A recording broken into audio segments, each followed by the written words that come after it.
जय श्री कृष्णा, जय सिया राम, जय गौ माता, जय राधे श्याम। आप देख रहे हैं तुलसी तपोवन यूट्यूब चैनल और इस वीडियो में हम चर्चा कर रहे हैं कि सावन का महीना है। भगवान महादेव की पूजा के लिए दो चीज़ें बहुत आवश्यक हैं। एक है माथे पर त्रिपुंड आचार्य जी और गले में रुद्राक्ष। इन दोनों की बड़ी महिमा हमारे ग्रंथों में वर्णन की है। यहाँ तक कहा है रुद्राक्षम यस्य गात्रेषु ललाटे तु त्रिपुंडकम सचांडालोप संपूज्य सर्ववर्णी उत्तम। इसका अर्थ है कि यदि रुद्राक्ष धारण करके माथे पर त्रिपुंड लगा करके चांडाल भी भगवान महादेव की पूजा करेगा तो वर्ण में वो उत्तम हो जाएगा, उसको भी सदगति मिल जाएगी। कितना बड़ा प्रभाव है। कोई भी पूजा बिना तिलक चंदन लगाए हुए, आप नारायण के भक्त हैं, अपनी संप्रदाय के अनुसार उस प्रकार से लगाइए। आप शिव के भक्त हैं, त्रिपुंड लगाइए। और मैं तो ये कहता हूँ कि आप सावन में भगवान महादेव की पूजा कर रहे हैं, त्रिपुंड तो सभी को लगाना चाहिए। देखिए, त्रिपुंड और रुद्राक्ष का जो महात्म्य है वो बड़ा अद्भुत है। एक नीचे से और एक श्लोक में आपके बीच में बोल रहा हूँ, जिसमें वर्णन किया गया कि यानी तीर्थानि लोकेस्मिन् गंगाद्यासृतस्या स्नातो भवति सर्वत्र ललाटे यस् त्रिपुंडकम्। इसमें वर्णन है कि जो गले में रुद्राक्ष धारण करते हैं और माथे पर त्रिपुंड लगाते हैं, आचार्य जी, ऐसे लोगों को संपूर्ण नदियां स्नान करने का फल प्राप्त हो जाता है। गंगा आदि जितनी नदियां हैं सब में नहाने का फल प्राप्त हो जाता है।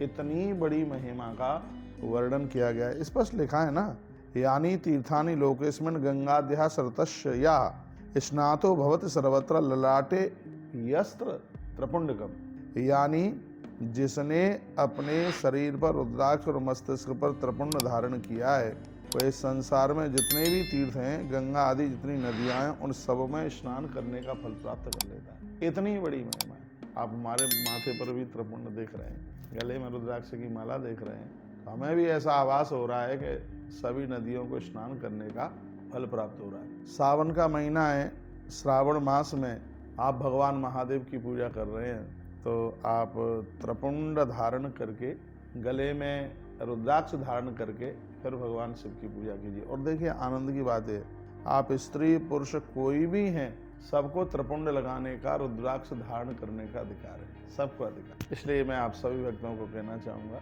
कि आप भगवान महादेव की पूजा करें।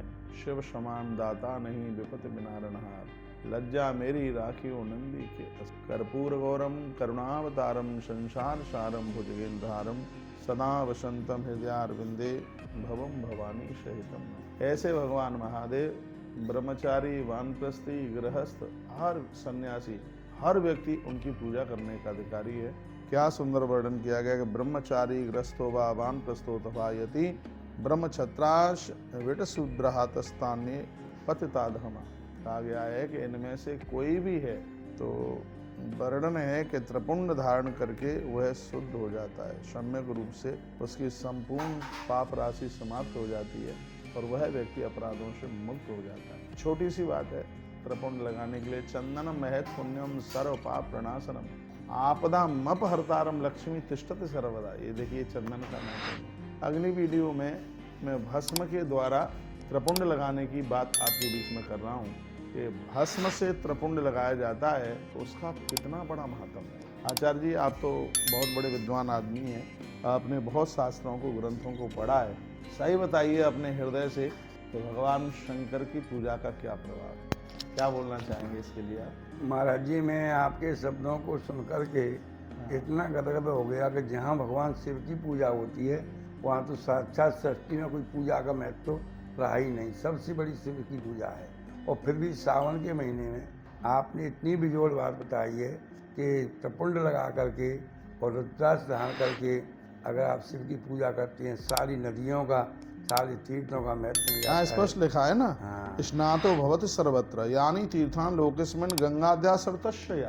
धरती की जितनी नदियां हैं सब में स्नान करने का फल प्राप्त हो जाता है जो त्रिपुंड धारण करके और रुद्राक्ष धारण करके जो भगवान की पूजा करते हैं। जितने भी मुझे साधक लोग सुन पा रहे हैं, और ऐसा कुछ भी नहीं है कि हम एक भगवान महादेव के लिए कोई एजेंडा खड़ा कर रहे हैं, नहीं, सभी देवताओं को पूजिए। सावन का महीना है और इस समय भगवान महादेव का पूजन जरूर कीजिए। भगवान शंकर मृत्यु लोक के देवता हैं, इनकी कृपा से सब कुछ सुलभ होता है। जन्म पत्री के संपूर्ण दोष समाप्त हो जाते हैं। मैं उन भाई बहनों को कहना चाहूँगा जो ललाट पर बिना चंदन तिलक रोली लगाए हुए, बिना हाथ में मोली पहने हुए भगवान की पूजा करते हैं, शुद्ध कपड़े तक नहीं पहनते हैं, रात्रि को वही कपड़ों को पहन करके नहा करके उनको फिर दोबारा से पहन करके बैठ जाते हैं, तो वह पूजा में वो बिल्कुल ठीक भी नहीं। आज मैंने विशेष रूप से एक त्रपुंड की बात आपसे करी है, मैंने रुद्राक्ष की बात की है। अभी मैं अगली वीडियो में आपको 11 मुखी रुद्राक्ष के बारे में निवेदन करूंगा, 7 मुखी रुद्राक्ष के बारे में, 3 मुखी रुद्राक्ष के बारे में मैं आपको निवेदन करूंगा, 9 मुखी रुद्राक्ष के बारे में मैं जरूर बोलूंगा। आप कहेंगे आनंद आ गया। बहुत बहुत धन्यवाद। आप सबका सावन बहुत अच्छा हो। और 29 तारीख को जो सोमवार पड़ रहा है अब के बार, इस सोमवार में कितने योग बन रहे हैं वह चर्चा मैं आपके बीच में करने के लिए जा रहा हूँ। इस वीडियो में हमने विशेष रूप से त्रपुंड और रुद्राक्ष की बात का वर्णन किया है। कृष्णातो भवत सर्वत्र, इस बात को मत भूलना कि त्रपुंड धारण करके और रुद्राक्ष पहन करके भगवान शिव की पूजा की जाती है। कृष्णातो भवत सर्वत्र लाटे यस्त्र पुंडकम, उस व्यक्ति को सभी नदियों में स्नान करने का फल प्राप्त होता है। बहुत बहुत धन्यवाद। हर हर महादेव, घर घर महादेव।